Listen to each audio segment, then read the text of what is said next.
तो जो आरएसएस भी है वो आपसे सिर्फ नॉलेज चेक नहीं करती है, वो आपसे ये पूछती है कि इस सवाल को किस तरीके से सोल्व किया जाए। वो आपका तरीका चेक करती है कि हर सवाल को सोल्व करने का यूनिक तरीका होता है। क्योंकि अगर हम मैथमेटिक्स के अंदर 50 क्वेश्चन करने बैठेंगे तो कम से कम नॉर्मली अगर नॉर्मल तरीके से हम सोल्व करें किसी भी सवाल को तो कम से कम 1 मिनट लगता है। लेकिन अगर इन सवालों को सही तरीके से सही मेथड से यूज़ किया जाए तो ये सवाल ज़्यादा नहीं 10 सेकंड के सवाल होते हैं और 10 सेकंड के अंदर मैक्सिमम सवाल सोल्व हो जाते हैं। तो अब हम आज इस क्लास के अंदर देखेंगे कि जो अलजेब्रा है टॉपिक है आपकी, यानी कि उसके अंदर सबसे पहला टॉपिक है बहुपद। और बहुपद के अंदर जितने सारे क्वेश्चंस बनते हैं हम सबसे पहले उसका कंसेप्ट देखेंगे और उनके अंदर कैसे उन सवालों को विदिन 10 सेकंड के अंदर उड़ा सकते हैं वो हम देखेंगे। मैं सिर्फ आपसे 5 मिनट मांग रहा हूँ, 5 मिनट तक आप बने रहिए और 5 मिनट के बाद में बने रहने की गारंटी मेरी, यानी कि 5 मिनट के बाद में आप खुद से इस क्लास को ज्वाइन करेंगे। तो चलिए हम देखते हैं जो बहुपद है। नमस्कार, मैं देवेंद्र कुमार, आपके अपने YouTube चैनल एजुकेशन लिंक पर आपका स्वागत है। तो हम बिना देरी किए हम शुरू करते हैं बहुपद। तो बहुपद सोल्व करने से पहले हम एक बार इनके जितने सारे फॉर्मूले हैं, एक बार इनके फॉर्मूले, क्योंकि फॉर्मूले जो होते हैं एग्जाम के अंदर अभी रेट जो मेंस हुई थी उसके अंदर भी कम से कम फॉर्मूले के 3 या 4 सवाल पूछे गए थे। हालांकि कोई बड़ाई वाली बात नहीं है, बट फिर भी आप एक बार मेरे जो इंस्टाग्राम चैनल है उसके ऊपर मैंने लगभग 20 वीडियो डाल रखे हैं, उनमें से 8 questions as it is REET level 2 and REET level first के अंदर 3 या 4 क्वेश्चन, क्योंकि रीट लेवल फर्स्ट के अंदर पूछते ही 5 क्वेश्चन हैं, तो उनमें से 3 क्वेश्चन एज इट इज पूछे गए हैं, जबकि मैंने शॉर्ट्स डाल रखे हैं। तो हर सवाल को सोल्व करने का एक अपना तरीका होता है, तो उस तरीके को कैसे सोल्व करते हैं वो देखिए। अब देखिए सूत्र जो है, फॉर्मूले हैं, हम कैसे याद करते हैं। इतना टाइम हो गया हमने सूत्र याद करते हुए, हमें सूत्र याद नहीं रहते हैं। तो अब हम आज ये तरीका सीखेंगे कि सूत्र हम एक ही बार याद करें और कभी जिंदगी में भूले नहीं। तो देखिए हम इन सूत्रों को कैसे याद करते हैं पहले वो देखते हैं, और फिर हम इनके ऊपर जो टॉपिक है यानी बहुपद का जो टॉपिक है हम सोल्व करेंगे 0 से लगाकर एडवांस तक। यानी कि एग्जाम के अंदर इसमें से कोई सा भी क्वेश्चन किसी भी तरह से पूछे, आपको सिर्फ और सिर्फ 15 सेकंड 10 सेकंड के अंदर वो सवाल बाहर निकल जाएगा। तो देखिए सबसे पहले हम इसका सूत्र को समझेंगे और फिर हम सोल्व करेंगे इसके बहुपद के जो कंसेप्ट है उसको चलते हुए, फिर हम प्रीवियस ईयर जो क्वेश्चंस हैं उसको हम लगाएंगे। तो चलिए हम देखते हैं कि सूत्र फॉर्मूले कैसे बनते हैं और उनको याद कैसे रखते हैं वो देखिए। ये जितने सारे फॉर्मूले लिखे हुए हैं इन सब की एक शॉर्ट ट्रिक है, और शॉर्ट ट्रिक तो क्या है, इसका मेन बेसिक है। और एक बार आप इस तरह से समझ लोगे तो इसके बाद में आपको कहीं से भी ये सूत्र याद करने की जरूरत नहीं पड़ेगी। देखिए इसका तरीका देखिए कि इन सूत्र को कैसे बनाया जाता है और सूत्र को कैसे परमानेंटली याद किया जाए वो देखते हैं। सबसे पहले हम बात करते हैं इस वाले सूत्र की, ये a + b का होल क्यूब है। उससे पहले ये जो चारों फॉर्मूले लिखे हुए हैं ध्यान से देखिए, ये चारों फॉर्मूले लिखे हुए हैं, इनमें खास बात यह है कि इन सब की जो घात दे रखी है वो बाहर की तरफ दे रखी है, और इन तीनों को जो फॉर्मूले की घात है वो दे रखी है अंदर की तरफ दे रखी है। तो हम सबसे पहले उसको समझेंगे जिनकी घात बाहर की तरफ दे रखी है, और अब देखिए इन सवालों को कैसे सोल्व करते हैं। देखिए इसका जो फॉर्मूला बनता है हम सबसे पहले ये करेंगे, हम 3 घात का फॉर्मूला देख रहे हैं तो हम शुरू यहां से करेंगे a की घात 3 से। यानी कि अगर मुझे इसका फॉर्मूला बनाना है तो ऐसे याद रखना है कि a की घात 3 फिर इससे कम करो, a की घात 2 फिर इससे कम करो, a की घात 1 और फिर इससे कम करो a की घात 0। वो लिखने की जरूरत नहीं है। अब हम जो देख रहे हैं वो a की घात 3 का फॉर्मूला देख रहे हैं, तो यहाँ पे घात 3 है, यहाँ पे 2 है, यहाँ पर भी 3 होनी चाहिए थी, एक कम पड़ रही है। तो अब हम लेके आएंगे b की, यानी कि b की घात करेंगे 1, यहाँ पे आ जाएगी b की घात 2 और यहाँ आ जाएगी b की घात 3, इस तरह से। ठीक है, अगर नहीं समझ में आया तो एक बार हम यहाँ चेक करते हैं कि ऐसा कैसा हम वापस बनाते हैं। देखिए यहाँ से शुरू करेंगे सबसे पहले, तो a की घात 3 करेंगे, फिर एक कम करेंगे, a की घात 2 करेंगे, फिर एक कम करेंगे, a की घात 1 आ जाएगी। और क्योंकि यहाँ पे b की घात 0 लगानी तो 0 लगाने की जरूरत नहीं है। अब क्योंकि हम a की घात 3 का फॉर्मूला देख रहे हैं तो b का भी आना चाहिए, तो यहाँ लिखेंगे b की घात 1। देखो यहाँ 3 है, 2 और 1 यहाँ 3 हो जाएगा, फिर यहाँ कम पड़ रहा है 2 तो यहाँ 3 हो जाएगा, और यहाँ लगाएंगे b की घात 3, इस तरह से। a + b की घात 3 का फॉर्मूला देख रहे हैं तो हमें 3 कहाँ लगाना, देखिए यहाँ पे 3 नहीं लगाना है, यहाँ पे 3 नहीं लगाना है। जहाँ पे घात परफेक्ट नहीं है, मतलब यहाँ पे 3 नहीं है, यहाँ पे परफेक्ट नहीं है, तो इन दोनों के बीच में यहाँ हम लगाएंगे 3, यहाँ हम लगाएंगे 3, यहाँ हम लगाएंगे 3 और यहाँ हम लगाएंगे 3, इस तरह से। और बीच में अगर प्लस आ रहा है तो यहाँ हम प्लस प्लस प्लस, सब जगह प्लस लगाएंगे। लेकिन अगर बीच में माइनस आ रहा है तो देखिए माइनस कहाँ लगाएंगे भाई, बी कौन सा, जहाँ पे बी है वो माइनस का है, ए माइनस का नहीं है, तो ए क्या, यहाँ तो हमेशा क्या लगेगा, यहाँ क्या लगेगा, हमेशा ये तो प्लस का ही रहेगा। लेकिन b माइनस का, इसका मतलब जहां जहां b आ रहा है वहां वहां माइनस लगाएंगे। तो देखो एक माइनस तो हम लगाएंगे यहाँ पे, b यहाँ आ रहा है, एक माइनस हम लगाएंगे यहाँ पे, लेकिन यहाँ माइनस नहीं लगाएंगे। यहाँ माइनस इसलिए नहीं लगाएंगे क्योंकि इसके ऊपर पावर कितनी है 2, और किसी के ऊपर घात 2 हो और वो संख्या माइनस की हो वो ऑटोमेटिकली प्लस में कन्वर्ट हो जाती है। यानी कि ऐसा कि अगर मैं माइनस के 2 को, देखो यहाँ पे अगर मैं माइनस के 2 के ऊपर घात 2 करूँ तो ये ऑटोमेटिक प्लस का 4 हो जाएगा, इस तरह से। इसका मतलब ये जो आंसर आ रहा है वो आ रहा है हमारे पास में प्लस का, यानी कि जहाँ पर भी जहाँ पर भी अगर संख्या के ऊपर घात 2 लग रही है, 4 लग रही है, 6 लग रही है, इसका मतलब वो आगे हमेशा प्लस आएगा इस तरह से। अब फॉर्मूला हम बनाएंगे इस वाले का। तो देखिए हम स्क्वायर वाला फॉर्मूला बना रहे हैं, तो हमने क्यूब वाला बनाया था उसमें इसके ऊपर पावर 3 लगाए थे। हम स्क्वायर वाला फॉर्मूला बनाएंगे उस समय हम यहाँ लगाएंगे a की घात 2, फिर इसमें से काम करेंगे घात 1 और फिर a की घात 0। वो लिखने की जरूरत नहीं है। अब हम बात करते हैं, क्योंकि हम 2 की घात का फॉर्मूला बना रहे हैं तो 2 घात होनी चाहिए, तो यहाँ पे b की घात 1 लगाएंगे और फिर यहाँ लगाएंगे b की घात 2।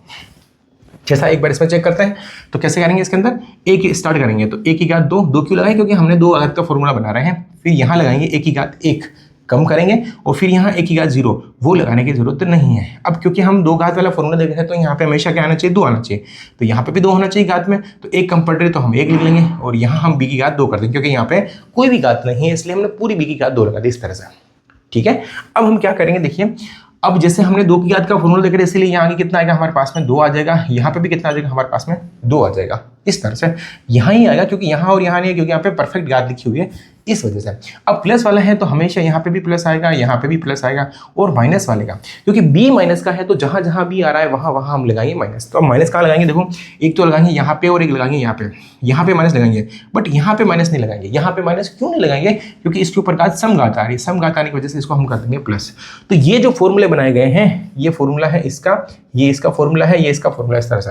तो ये फॉर्मूले बनाए गए, ये उनके फॉर्मूले हैं जिनकी होल घात दे रखी है बाहर की तरफ। एक बार ध्यान से देख सकते हैं अपन आराम से, क्या दे रखा है कि जिसकी घात बाहर की तरफ लिखी हुई, देखो यहाँ पे घात बाहर लिखी हुई, यहाँ बाहर लिखी हुई, यहाँ बाहर लिखी हुई है और यहाँ बाहर लिखी हुई है। अब हम देखेंगे जिनके घात अंदर की तरफ है। अब इनके फॉर्मूले कैसे याद करते हैं, देखिए जिनके घात अंदर की तरफ है उनका एक शॉर्टकट तरीका है, हमेशा ऐसा ही समझेंगे आप। देखिए कि अगर इनके घात अंदर की तरफ है, इनके घात अंदर की तरफ हैं तो क्या करना है, आप इन दोनों में से एक घात तो ले लो बाहर की तरफ।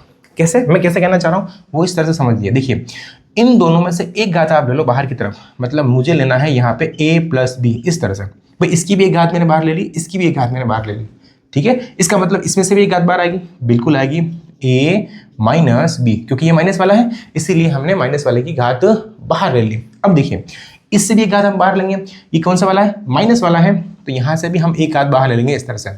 ये इनके फॉर्मूले बन रहे हैं, ध्यान से समझिए। अगर कोई घात अंदर की तरफ दे रखी है तो उनमें से एक एक घात हम सीधी सीधी ले लेंगे बाहर की तरफ। तो मैंने कैसे किया, ध्यान से देखिए कि a प्लस बी लिखा हुआ है, इनमें से a क्यूब और b क्यूब का, इनमें से एक एक घात हमने ले ली बाहर की तरफ, इनमें से भी एक एक घात ले ली हमने बाहर की तरफ, इनमें से भी एक एक घात हमने ले ली बाहर की तरफ, और इसके अंदर चिन्ह कौन सा लगा है, जो इनके बीच में चिन्ह दे रखा है वही चिन्ह हमने लगा दिया। ठीक, अब कितनी घात बच रही है हमारे पास में, दो घात बच रही है। कितनी घात बच रही है, 2 घात बच रही है। और 2 घात का जो फॉर्मूला होता है वो हमने अभी ऊपर जस्ट देखा है, देखो ये वाला फॉर्मूला होता है a square a b and b square. बस इसमें ध्यान इतना सा रखना है, लिखना तो यही है, लिखना तो हमें यही है कि जैसे 2 घात बच जाती है तो हम कैसे लिखते हैं, a स्क्वायर, फिर बीच में लगाते हैं हम ए बी और फिर लिखते हैं हम बी स्क्वायर इस तरह से। बस इसमें थोड़ा सा ध्यान ये रखना है कि अगर यहाँ प्लस आ रहा है तो ये जो ए बी आ रहा है इसके आगे हमें लगाना है माइनस, और ये 2 नहीं लगाना है, बस इतना से याद रखना है। वापस एक बार दोबारा से समझेंगे मैं क्या कह रहा हूँ, मैं ये कह रहा हूँ कि इसके अंदर घात जो बच रही है वो क्या बच रही है, 2 घात बच रही है। और 2 घात का हमने अभी देखा था कि यहाँ लिखते हैं a स्क्वायर लिखते हैं, फिर b स्क्वायर लिखते हैं और फिर बीच में a b लिखते हैं, यही लिखते हैं। तो इन सूत्रों के अंदर हमें ये ध्यान रखना है कि बीच के अंदर हमेशा क्या आएगा, यहाँ अगर प्लस आ रहा है तो यहाँ हम लगाएंगे माइनस इस तरह से, ठीक है। जैसे अब हम यहाँ तो हमेशा प्लस ही आएगा। अब इसका देखते हैं, इसका क्या करेंगे, देखिए इसमें से एक घात तो आ गई बाहर, तो अब 2 घात बच रही है, तो ऐसा लिखेंगे a की घात 2, फिर लिखेंगे ए बी और फिर लिखेंगे बी स्क्वायर, जैसा कि यहाँ पे लिखा हुआ है इस तरह से। लेकिन इसमें ध्यान ये रखना है, यहाँ पे 2 नहीं लिखना है और यहाँ पे भी 2 नहीं लिखना है। अब यहाँ पे क्या आ रहा है बताओ, यहाँ पे आ रहा है माइनस, तो हम यहाँ क्या लगाएंगे प्लस, और ये बी स्क्वायर तो हमेशा ही क्या रहेगा, प्लस ही रहेगा, क्योंकि b के ऊपर जो घात आती है वो कौन सी संख्या आती है, सम संख्या है, इसीलिए ये हमेशा से प्लस रहेगी। ठीक बात। अब दूसरा, अब इसका देखते हैं, ये a square minus b square लिखा हुआ है। अब इसका कैसे बनेगा, देखो इनमें से हमने एक घात तो ले ली बाहर की तरफ, तो अंदर कितनी घात बच गई, अंदर बच गई हमारे पास में एक घात बच गई है इस तरह से। अब मैंने कहा था यहाँ जो भी चिन्ह आ रहा है उसका उल्टा चिन्ह यहाँ पे लिखना है, यानी कि यहाँ प्लस लिखना है इस तरह से। तो ये सारे फॉर्मूले जो हैं हम काफ़ी टाइम से रटते हैं, पर इसको इस तरह से अगर समझ के याद करेंगे तो ये फॉर्मूले आपके लाइफ टाइम के लिए एकदम फिक्स एंड प्रिपेयर हो जाएंगे, ये कभी आप भूलोगे नहीं सवाल इस तरह से। ठीक है। अब इसके कुछ इंपॉर्टेंट फॉर्मूले हैं, जो फैक्ट फॉर्मूले हैं, इनमें से सवाल तो वैसे पूछता ही पूछता है, लेकिन जो क्वेश्चंस पूछेंगे, जैसे इनको तो डायरेक्ट पूछेंगे, लेकिन जो क्वेश्चंस पूछते हैं एक दो फॉर्मूले ऐसे हैं जो आपको हमेशा वो फॉर्मूले याद होने ही चाहिए। कैसे, देखिए मैंने यहाँ पे एक फॉर्मूला नहीं लिखा है, वो ये है, कौन सा वाला, देखिए अगर हमसे पूछे देखिए कि अगर ए स्क्वायर प्लस बी स्क्वायर का फॉर्मूला बताइए, इसका फॉर्मूला बनता नहीं है। ध्यान से समझिए एक बार इस चीज को कि A square plus B square का फॉर्मूला बनता नहीं है, लेकिन फिर भी एग्जाम के अंदर हमें इस तरह के क्वेश्चन देखने को मिल जाएंगे। ध्यान से समझेंगे मैं क्या कहना चाह रहा हूँ। मैं ये कहना चाह रहा हूँ कि A square and plus B square का जो फॉर्मूला है वो हमसे एग्जाम में पूछते नहीं है, लेकिन इसके ऊपर जो सवाल है वो सीधे सवाल पूछते हैं और हमें पता नहीं चलता कि इसके अंदर कौन सा फॉर्मूला करना है। तो देखिए इसका फॉर्मूला कैसे बनेगा, ध्यान से समझें। इस वाले जो फॉर्मूला है इसको आप ध्यान से देखो, और इस फॉर्मूले के अंदर हमें किसकी वैल्यू निकालनी है, A square and b square लिखा हुआ है। यहाँ से अगर मुझे इसकी वैल्यू निकालनी है तो कुछ नहीं करना है, इस सवाल को उठा के यहाँ जो ये दिख रहा है ना, ये वाला पूरा इस पूरे को उठा के इस वाली साइड के अंदर भेज दो, पीछे वाली साइड के अंदर, यानी कि ये क्या बन जाएगा, माइनस का। इसका मतलब ये हो रहा है कि सर हमने जो a प्लस बी का जो होल स्क्वायर लिखा हुआ था, इसका फॉर्मूला क्या होता है, A square and plus B square, पर सामने A square and plus B square लिखा हुआ है, तो इसमें कम क्या पड़ रहा है, इसमें कम है माइनस का 2ab, इस तरह से। और ये फॉर्मूला वो है जो हमेशा एक अनेक सवाल हर एग्जाम में पूछता है, और ये सवाल आपसे भी पूछेगा, 101% इसकी गारंटी है। तो ये फॉर्मूला आपको अच्छे से याद होना चाहिए। एक फॉर्मूला और है, वो हम जब सवाल आएगा तब देखेंगे। तो ये तो थे सारे फॉर्मूले। अब हम चलते हैं इसके कंसेप्ट के ऊपर कि जो हमारे बहुपद हैं, बहुपद स्टार्ट कहाँ से होता है, बहुपद को हम शुरुआत कहाँ से करते हैं, बहुपद कैसे बनाएं, क्योंकि इसके दो क्वेश्चन बहुपद के ऊपर पूछते हैं कि ये क्या ये बहुपद है या नहीं, क्या ये अचर बहुपद है। ऐसे दो क्वेश्चन एग्जाम के अंदर हमेशा पूछते हैं और आपसे भी पूछेंगे ही पूछेंगे। तो हम थोड़ा सा बेसिक से लेकर चलते हैं कि इन जो बहुपद है वो बनते कैसे हैं, समीकरण है वो बनते कैसे हैं, और फिर हम चलेंगे इसके क्वेश्चन के ऊपर। बहुपद का जो क्वेश्चन है वो भी आपको मिल जाएगा, समीकरण का क्वेश्चन है वो भी आपको मिल जाएगा। तो हर टॉपिक के बाद में हम एक एक क्वेश्चन करते हुए चलते हैं। देखिए तो हम चलते हैं सीधा बहुपद का, जो बहुपद का कंसेप्ट है हम उसको फॉलो करते हुए चलते हैं। तो चलिए हम चलते हैं बहुपद के ऊपर।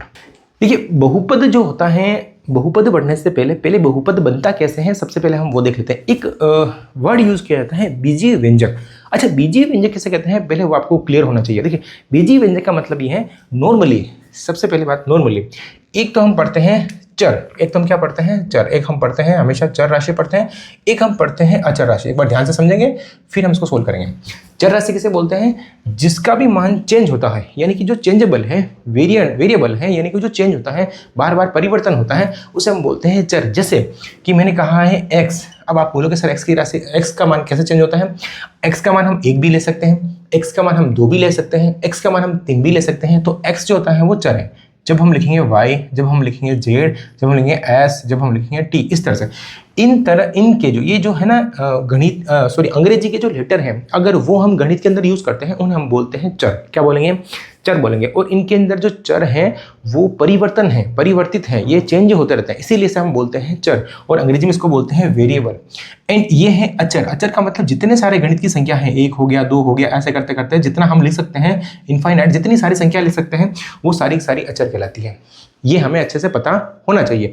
अब जब मैं इन दोनों को मिक्स कर देता हूं, इन दोनों को मिक्स, जैसे मैंने इन दोनों को मिक्स कैसे किया, मैंने यहाँ पे लिखा है इस तरह से कि 2x, इस तरह से, फिर मैंने लिखा है n प्लस 4y, एंड फिर मैंने लिखा y क्यूब, इस तरह से। तो फिर ये क्या बन गया, ये बीजीय व्यंजक बन गया। एक ऐसा व्यंजक है जिसके अंदर गणित के अंक गणित भी है, और ये जो हमारे पास में ABCD है, इनको भी हमने मिक्स कर लिया। इसका मतलब इसे हम बोलेंगे बीजीय व्यंजक। अब बीजीय व्यंजक कौन कौन से हो सकते हैं, ध्यान से देखिए।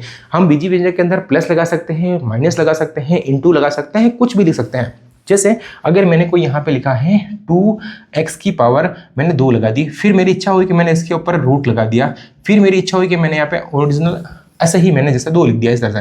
तो ये एक बीजीय व्यंजक हो गया। अगर मैंने सिर्फ 2x लिख दिया तब भी ये हो गया। मेरी इच्छा हुई कि मैंने x प्लस 1/x लिख दिया, ये भी बीजीय व्यंजक है, ये भी बीजीय व्यंजक है। तो सर बीजीय व्यंजक के अंदर और बहुपद के अंदर क्या फर्क है, भाई जो बीजी व्यंजक होता है उसके अंदर और जो बहुपद होता है उसके अंदर, बीजी व्यंजक के अंदर और बहुपद के अंदर क्या फर्क है हम सबसे पहले वो देखेंगे। तो बीजी व्यंजक पता चल गया, यानी किसी भी गणित के अंकों को और अंग्रेजी के लेटर को दोनों को मिक्स करें, हम जोड़ें, घटाएं, गुणा करें, भाग करें, जो भी बनता है वो हम बोलते हैं बीजी व्यंजक। अब हम चलते हैं बहुपद। बहुपद में और बीजी व्यंजक में थोड़ा सा फर्क है, और क्या फर्क है हम वो देखेंगे। एक बार इसको क्लियर कर लेते हैं, फिर हम चलते हैं अब देखते हैं बहुपद के ऊपर कि बहुपद किसे कहते हैं। बहुपद किसे कहते हैं, जैसा कि हमने अभी देखा था कि बीजी व्यंजक। अब हम देखेंगे बहुपद। बहुपद का मतलब क्या होता है, बहुपद और बीजी व्यंजक में क्या फर्क है। देखिए, बीजी व्यंजक का मतलब तो यह था कि हम कोई भी जैसे गणित की कोई संख्या है उसको और जो अंग्रेजी की संख्या है उन दोनों को हम मिक्स कर देते हैं तो वो बन जाता है बीजी व्यंजक। लेकिन बहुपद भी ऐसा ही बनता है। तो फिर बीजी व्यंजक में और बहुपद में क्या फर्क है, मैं एक लाइन में आपको उत्तर देकर बताता हूँ। देखिए, अगर हमसे पूछेगा कहीं कि बहुपद किसे कहते हैं, तो बहुपद का मतलब ये होता है कि जो भी, यहाँ ध्यान से समझें, ऐसे व्यंजक, ऐसे व्यंजक यहाँ कर देते हैं बीजी व्यंजक, बीजीय व्यंजक। जो बीजी व्यंजक हैं उनमें चर राशि की घात, जो चर राशि की घात एक क्या होनी चाहिए, पूर्णांक संख्या होनी चाहिए, पूर्ण संख्या होनी चाहिए, पूर्ण संख्या होनी चाहिए। इस तरह से इसका क्या मतलब है, एक बात को समझते हैं। देखिए, ये हमसे पूछ रहा है कि ऐसे बीजी व्यंजक जिसके अंदर जो चर राशि है, क्या पूछा है हमसे, जो चर राशि। एक बार देखिए, ध्यान से देखिए, ऐसे बीजी व्यंजक जिनमें या उनमें चर राशि की घात एक पूर्ण संख्या होनी चाहिए। पहली बात तो ये कि पूर्ण संख्या कैसे कहते हैं, एक बार थोड़ा सा आइडिया लगा देते हैं। देखिए, पूर्ण संख्या का मतलब ये होता है, जैसे कोई भी संख्या 0 से शुरू होती है, 1 2 3, ऐसे ही चलते चलते ये चली जाएगी इनफाइनाइट तक, इस तरह से। ठीक है, अब ये जो संख्या लिखी हुई है, यानी कि अगर कोई भी बीजीय व्यंजक लिखा हुआ है, अभी हमने देखा बीजीय व्यंजक पीछे, उसके अंदर जो चर राशि है उसकी घात क्या होनी चाहिए, वो ध्यान से देखिए, इनमें से ही होनी चाहिए।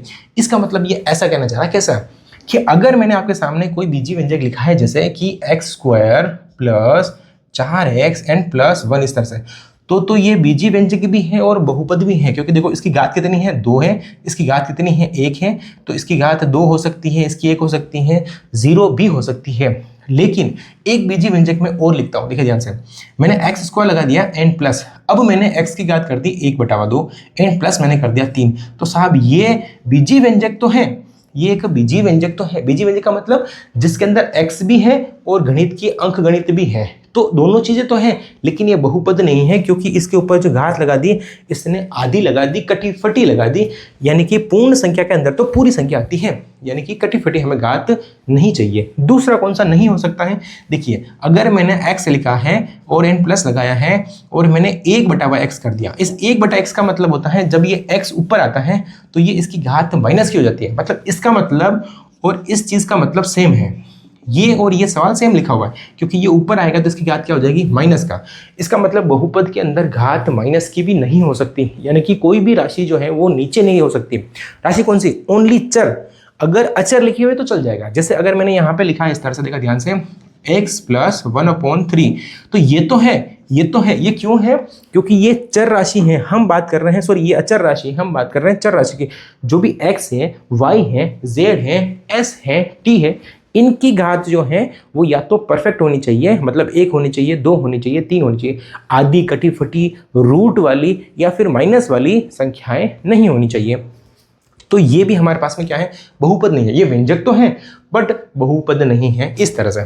तो हमने क्या चीज़ सीखी, हमने ये चीज़ सीखी कि किसी भी जो व्यंजक है उसकी घात एक तो क्या नहीं होनी चाहिए, रूट वाली नहीं होनी चाहिए, जिसका इसका मतलब क्या है, रूट वाली। जैसे अगर मैं आपसे पूछ लूँ x + √x, ये बताओ क्या ये बहुपद है, साहब नहीं, ये बहुपद नहीं है, क्योंकि इसके ऊपर रूट लग रहा है। रूट का मतलब ही होता है इसके ऊपर घात कितनी होना, 1/2 होना, यानी कि ये चीज़ हमें समझ में आ गई कि किसी भी बहुपद के ऊपर जो घात लगी हुई है इसका मतलब वो घात होनी चाहिए एक पूर्ण संख्या है।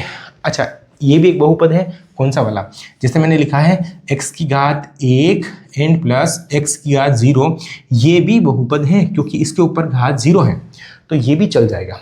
इस तरह से, यानी कि इसके ऊपर घात अगर 0 है तो ये भी बहुपद में ही गिना जाएगा, क्योंकि हमने कहा है कि जो बहुपद होना चाहिए उसकी घात कितनी होनी चाहिए, 0 1 2 3 4 इस तरह से होनी चाहिए।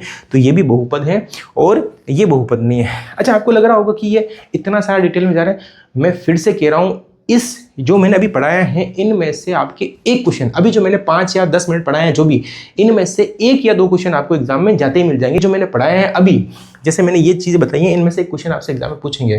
तो चलिए, अगर आपको ये कंसेप्ट समझ में आया तो मुझे इस सवाल का जवाब दीजिए। सवाल रहा आपकी स्क्रीन पर, ये रहा। अगर जो मैंने अभी आपको बहुपद समझाया है, अगर आपको बहुपद समझ में आया है तो अभी इस सवाल का जवाब दीजिए कि ये सवाल जो है क्या आपको बहुपद के बारे में थोड़ा सा पता चला या नहीं। देखिए सवाल क्या लिखा है, एक बार इसको हम रीड करते हैं और फिर इसको सोल्व करते हैं। क्या लिखा हुआ है, देखिए सवाल हमसे कह रहा है कि निम्न बीजीय व्यंजकों में से कौन सा बहुपद है। देखो पहला हमारे पास में लिखा हुआ है x² प्लस 3n√x को, पहला क्या लिखा हुआ है, पहला हमारे पास में लिखा हुआ है x² n प्लस 3√x लिखा हुआ है। तो इसमें मुझे बताइए यहाँ पे जो लिखा हुआ है वो क्या है। ये सर इसके ऊपर घात जो दे रखी है वो रूट वाली दे रखी है, इसका मतलब ये बहुपद नहीं हो सकता, मतलब ऑप्शन ए तो नहीं हो सकता, इसको तो हम काट देते हैं। फिर ऑप्शन बी हमारे पास में लिखा हुआ है कि 3x, देखो फिर लिखा हुआ है 3x प्लस 1/x लिखा हुआ है, प्लस 9 लिखा हुआ है। तो ये जो चीज़ लिखी हुई है इसके अंदर घात जो है वो अपोन में लिखी, मतलब जो x लिखा हुआ है अपोन में लिखा हुआ है, इसका मतलब इसकी घात जो है वो नेगेटिव संख्या है, यानी x के ऊपर जो पावर है वो ऋणात्मक है, माइनस वाली संख्या है, इस तरह से। इसका मतलब ये भी बहुपद नहीं है। मैंने अभी बताया था ये अगर ऊपर जाएगा इसका मतलब और कुछ नहीं, इसका मतलब यही है कि 3x प्लस ये जो x है ये ऊपर चला जाएगा और इसकी घात हो जाएगी माइनस की, इसका मतलब ये भी बहुपद नहीं है। फिर हम बात करते हैं c की। c क्या लिखा हुआ है मेरे पास में, देखिए x+1, बिल्कुल ये जो x+1 लिखा हुआ है यही इस सवाल का आंसर है, क्योंकि ये एक बहुपद है। x+1 जो है इसका बहुपद है, इसके ऊपर घात कितनी लग रही है, सिंपल सी एक लग रही है और ये बहुपद है। तो फिर ऑप्शन डी भी चेक कर लेते हैं, क्या लिखा हुआ है x³ एंड लिखा हुआ है 3x² एंड प्लस लिखा हुआ है, हाँ यहाँ पे लिखा हुआ है 2x एंड पावर हाफ लगी हुई है। यहाँ देखिए ऑप्शन नंबर चौथे के अंदर जो चौथा लिखा हुआ है इसके अंदर जो पावर लग रही है x की पावर वो 1/2 लग रही है। तो x की पावर 1/2 लग रही है, तो कटी फटी हो गई, आधी हो गई, इसका मतलब यह बहुपद नहीं हो सकता है। तो इसका ऑप्शन जो है वो सी इसका जो हो जाएगा करेक्ट आंसर हो जाएगा, ऑप्शन जो सी है ये वाला, यानी ऑप्शन सी जो है वो हो जाएगा आपके करेक्ट आंसर, ऑप्शन सी आपके सही हो जाएगा। अब हम चलते हैं थोड़ा सा आगे की तरफ। तो अब हम देख लेते हैं जो बहुपद हैं, बहुपद कौन कौन से तरह, मतलब कौन कौन से बहुपद होते हैं, किस किस तरह के बहुपद होते हैं वो देख लेते हैं। तो बहुपद को हम 2 तरह से चेक करते हैं। पहला देखते हैं हम इसके पद के आधार पर, कि जिसके अंदर 1 पद होता है, 2 पद होता है, जिसके अंदर 3 पद होता है, या जिसके अंदर पद नहीं होता है, या फिर जो मान लेते हैं कि बिना x वाला होता है उसे अपन क्या बोलते हैं। तो यहाँ से सिर्फ आपसे एक सवाल पूछेगा और वो सवाल क्या है वो हम एक बार इसको देखते हैं और फिर इसको सोल्व करेंगे कि इसके अंदर सवाल कैसा पूछा जाएगा। सिर्फ एक सवाल आपसे पूछेगा और वो सवाल क्या है वो देखते हैं। पहले एक बार इसके कंसेप्ट को समझते हैं, फिर हम चलेंगे इसके अंदर कि ये पद के आधार पर आपसे क्या सवाल पूछेगा। देखिए तो हमें सबसे पहले देखना है कि पद के आधार पर, तो सबसे पहले हम देखते हैं एक पदीय। क्या देखेंगे सबसे पहले, एक पदीय। अच्छा, एक पदी का मतलब क्या हुआ, हम पढ़ रहे हैं बहुपद और जिस बहुपद के अंदर सिर्फ एक पद होता है, मैं फिर से कह रहा हूं कि हम पढ़ रहे हैं बहुपद और बहुपद का हम देख रहे हैं पद के आधार पर, और उसके अंदर हम देख रहे हैं एक पदीय, यानी वो सारे बहुपद जिसके अंदर सिर्फ एक पद होता है। देखिए ध्यान से, एक पद होता है, जैसे कैसे मैंने आपसे कहा है ऐसा कि ये x ये भी एक बहुपद है, फिर दूसरा बहुपद कोमा, ये मैंने कहा y ये भी एक बहुपद है, फिर कोमा, फिर मैंने आपसे कहा 3x ये भी एक बहुपद है, फिर कोमा, ये 4x ये भी एक बहुपद है, ये एक पद है, इसके अंदर भी एक पद है, इसके अंदर भी एक पद है, इसके अंदर भी एक पद है। इसका मतलब ये एक पदीय बहुपद है जिसके अंदर पद कितना है, एक है, इस तरह से। फिर हम बात करते हैं द्विपदीय, यानी जिसके अंदर 2 पद होता है। द्विपदीय हम समझ गए अच्छे से कि जिसके अंदर एक पद होता है उसे तो अपन बोलते हैं एक पदीय, लेकिन जिसके अंदर 2 पद होंगे, जैसे कि मैंने लिखा x+2 ये 2 पद वाला हो गया, ऐसे ही जैसे मैंने लिखा x² + 1 ये भी 2 पद वाला हो गया, ऐसे ही जिसके अंदर 2 पद होते हैं उसे हम बोलते हैं द्विपदीय। अच्छा, 2 पद का मतलब कैसे है, एक बार मैं आपसे वापिस से पूछा हूँ कि 2 पद का मतलब कैसा है, कि इसके अंदर 2 दिख रहे हैं इसलिए द्विपदी है। एक बार मुझे ये बताइए, देखिए इधर देखिए, ये इसके अंदर कितने पद हैं, ये एक पद ही है, ये कितने पद हैं, एक पद ही है। तो फिर इसमें क्या फर्क है, तो बीच में जब तक प्लस या फिर माइनस नहीं आता तब तक वो हमेशा एक पद के अंदर ही रहता है। जैसे अगर मैंने इस तरह से लिखा, ध्यान से देखना, ये एक पदी, ये एक पदी है, कौन सा है, एक पदी है। देखो ऐसा मैंने लिखा है यहाँ पे 2 × x × y × z n +1, इस तरह से। इसके अंदर कितने पद है इसके अंदर सिर्फ और सिर्फ 2 पद हैं, ये पूरा एक पद है।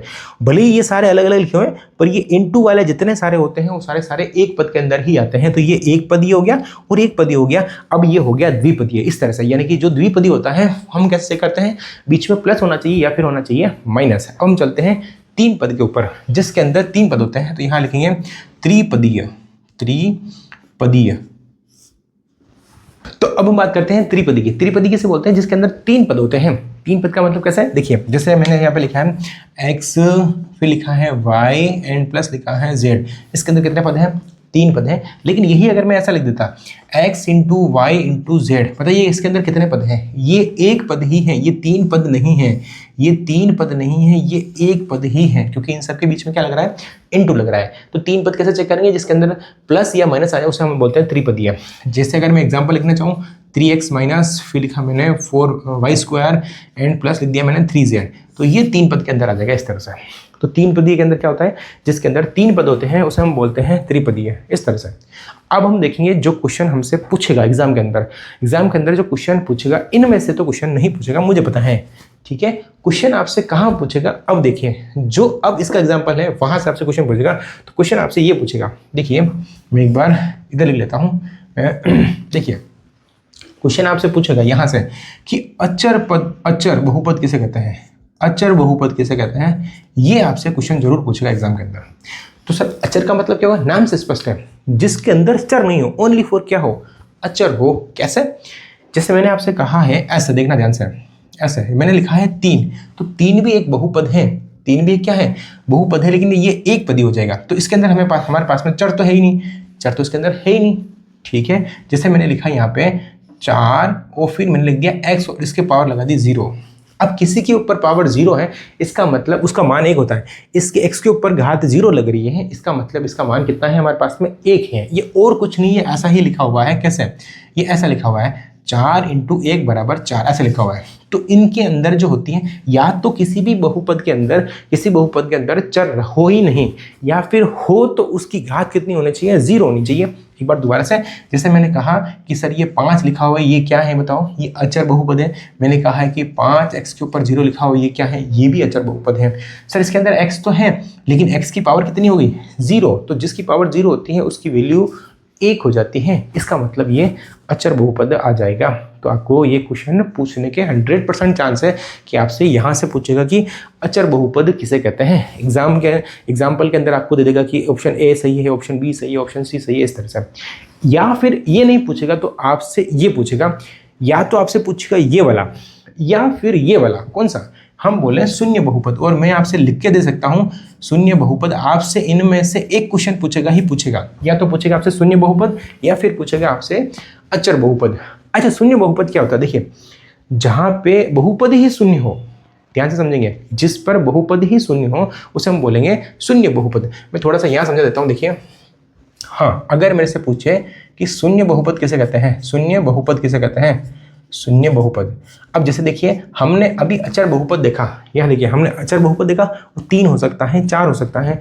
लेकिन अगर मैं कहूँ कि यहाँ आंसर ही 0 है, सीधा सीधा देखिए ये आंसर ही मैं 0 लिख दूँ इस तरह से, ऐसा है, ये मैंने क्या लिख दिया, 0 लिख दिया। अब बताइए ये क्या हो गया, शून्य बहुपद हो गया। उसके अंदर कुछ है ही नहीं, न तो अंक गणित है, नहीं बीज गणित है, यानी कि नहीं x y z है, नहीं हमारे पास में 1 2 3 लिखा हुआ, सीधा शून्य लिखा हुआ है हमारे पास में। तो इसे हम बोलते हैं शून्य बहुपद इस तरह से। और इसका एग्जाम्पल सिर्फ और सिर्फ यही है, लेकिन ये अपरिभाषित होता है। एक चीज़ यहाँ ध्यान सुनेंगे, शून्य बहुपद जो होता है वो अपरिभाषित होता है, अपरिभाषित होता है।